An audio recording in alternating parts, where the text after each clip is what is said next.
बाजीराव पेशवा केवल एक योद्धा ही नहीं बल्कि एक रहमदिल इंसान भी थे। शत्रु से युद्ध के दौरान भी वो एक नीति अनीति का काफी ध्यान रखते थे।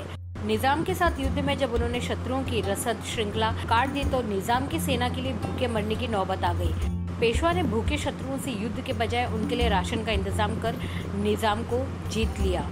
घटना तब की है जब बाजीराव पेशवा की सेना ने निजाम की सेना को चारों ओर से घेर लिया था। इससे उनके रसद और हथियार मिलने के सारे रास्ते बंद हो गए थे और सेना भोजन की कमी से जूझ रही थी।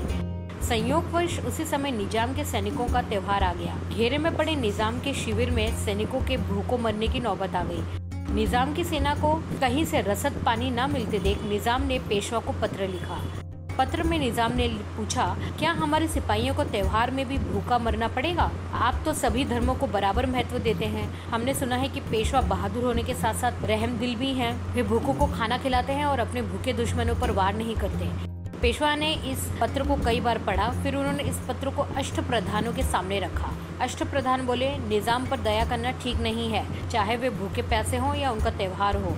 वे हैं तो हमारे दुश्मन ही। दुश्मनों को हमें कभी भी कमजोर नहीं समझना चाहिए और न ही उन पर दया करनी चाहिए। अष्टप्रधानों की बात सुनकर पेशवा बोले, मराठे वीर हैं पर इसके साथ ही मनुष्य भी हैं। वीरता कहती है कि शत्रु को पराजित करना चाहिए, लेकिन मानवता का तकाजा यह है कि भूखे मनुष्य को भोजन दिया जाए। यदि भोजन और पानी न मिलने से वो पहले ही कमजोर हो जाए तो उसे पराजित करना कोई बड़ी बात नहीं। वह हमारी सच्ची वीरता नहीं होगी। पेशवा की आज्ञा से रसद और पानी की गाड़ियां निजाम के पास भेज दी गई।